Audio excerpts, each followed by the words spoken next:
Hi welcome back to my YouTube channel. ಇವತ್ತಿನ recipe ಬಂದು ಹೆಸರುಬೇಳೆ ಕೋಸಂಬರಿ ಮಾಡ್ತಾಯಿದ್ದೀನಿ. ದೇಹಕ್ಕೆ ತುಂಬಾ ತಂಪು ಇದು ಬೇಸಿಗೆಯಲ್ಲಿ.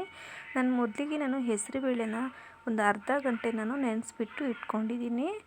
ನೋಡಿ, ರುಚಿಗೆ ಎಷ್ಟು ಬೇಕೋ ಅಷ್ಟು ಉಪ್ಪು ತೊಗೊಳ್ಳಿ. ನೀವು ಒಂದು ಕ್ಯಾರೆಟನ್ನು ತುರಿದ್ಬಿಟ್ಟು ಇಟ್ಕೊಂಡಿದ್ದೀನಿ. ಸೌತೆಕಾಯಿನ ಸಿಪ್ಪೆ ಎಲ್ಲ ತೆಗೆದುಬಿಟ್ಟು ಕಟ್ ಮಾಡಿ ಇಟ್ಕೊಂಡಿದ್ದೀನಿ. ಒಂದು ಸೌತೆಕಾಯಿನ ಒಂದು ಹಿಡಿಯಾಗೋಷ್ಟು ಹಸಿ ತೆಂಗಿನಕಾಯಿ ತುರಿ ತೊಗೊಂಡಿದ್ದೀನಿ. ಆದಷ್ಟು ನೀವು ಫ್ರೆಶ್ ಆಗಿರೋ ಹಸಿ ತೆಂಗಿನಕಾಯಿ ತುರಿಯೇ ತೊಗೊಳ್ಳಿ, ತುಂಬಾ ಚೆನ್ನಾಗಾಗುತ್ತೆ. ಈ ಕಡೆ ನಾನು 1.5 ಗೆಡ್ಡೆಯಷ್ಟು, ದೊಡ್ಡದಾದರೆ 1 ಗೆಡ್ಡೆ ಈರುಳ್ಳಿ ತೊಗೊಳ್ಳಿ, ಚಿಕ್ಕದಾದರೆ 2 ತೊಗೊಳ್ಳಿ.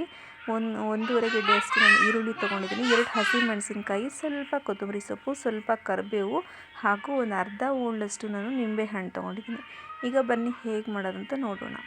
ಈಗ ಮೊದಲಿಗೆ ನಾನು ಕಲಸೋದಕ್ಕೆ ಚೆನ್ನಾಗಿರುತ್ತೆ ಅಂತ ಒಂದು ಪ್ಲೇಟಲ್ಲಿ ಹಾಕ್ಕೊಂಡಿದ್ದೀನಿ ಹೆಸರುಬೇಳೆ ಮತ್ತು ಹಸಿ ತೆಂಗಿನಕಾಯಿ ತುರಿ, ಕ್ಯಾರೆಟು ಹಾಗೂ ಸೌತೆಕಾಯಿನ ನಾನು ಹಾಕ್ಕೊಂಡಿದ್ದೀನಿ.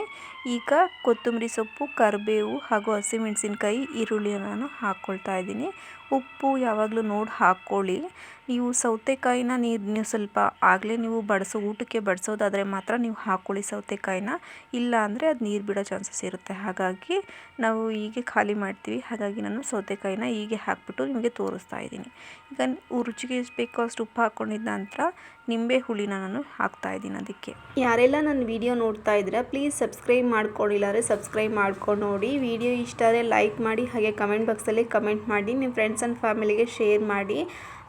ನೋಡಿ, ಇದು ಹುಳಿ ಹಾಕಿದ ತಕ್ಷಣ ಇದನ್ನೆಲ್ಲ ಒಂದ್ಸರಿ ಚೆನ್ನಾಗಿ ಮಿಕ್ಸ್ ಮಾಡ್ಕೋಬೇಕಾಗುತ್ತೆ. ಮಿಕ್ಸ್ ಮಾಡ್ಕೊಂಡಿದ್ದಾದ ನಂತರ ಸರ್ವಿಂಗ್ ಪ್ಲೇಟಿಗೆ ಸರ್ವ್ ಮಾಡೋದಷ್ಟೇ. ಇದು ಸ್ವಲ್ಪ ಖಾರ ಕಡಿಮೆ ಇದೆ ಅಂತ ಅನ್ನೋರು ಇನ್ನೂ ಒಂದು ಮೆಣಸಿನ್ಕಾಯಿನ ನೀವು ಕಟ್ ಮಾಡಿಬಿಟ್ಟು ಹಾಕ್ಕೋಬೋದು. ಕಾಯಿ ತುರಿ ಇನ್ನೂ ಸ್ವಲ್ಪ ಜಾಸ್ತಿ ಬೇಕಾದರೂ ಹಾಕ್ಕೋಬೋದು, ತುಂಬಾ ಚೆನ್ನಾಗಿರುತ್ತೆ ಹಸಿ ತೆಂಗಿನಕಾಯಿ ತುರಿ ಹಾಕೋದ್ರಿಂದ.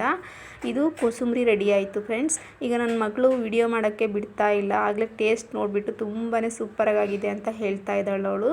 ನೀವು ನಿಮ್ಮ ಮನೆಗಳಲ್ಲಿ ಟ್ರೈ ಮಾಡಿ ನೋಡಿ ಹೇಗಾಗಿದೆ ಅಂತ ಕಮೆಂಟ್ ಬಾಕ್ಸಲ್ಲಿ ಕಮೆಂಟ್ ಮಾಡೋದು ಮಾತ್ರ ಮರಿಬೇಡಿ. ನಿಮಗೆ ಈ ವಿಡಿಯೋ ಇಷ್ಟ ಆದರೆ ನಿಮ್ಮ ಫ್ರೆಂಡ್ಸ್ ಆ್ಯಂಡ್ ಫ್ಯಾಮಿಲಿಗೆ ಶೇರ್ ಮಾಡಿ. ದಯವಿಟ್ಟು ನಿಮ್ಮ ಪ್ರೋತ್ಸಾಹ ನನಗೆ ತುಂಬಾ ಮುಖ್ಯ. ಹಾಗಾಗಿ ಕೋಸಂಬರಿ ರೆಸಿಪಿ ಅಂತೂ ತುಂಬಾ ಸಿಂಪಲ್ಲಾಗಿ ತುಂಬ ಟೇಸ್ಟಿಯಾಗಿ ಕೂಡ ಇತ್ತು. ಮತ್ತೊಂದು ವಿಡಿಯೋದಲ್ಲಿ ನಾನು ಮತ್ತೆ ಸಿಗ್ತೀನಿ. ಓಕೆ, ಬಾಯ್.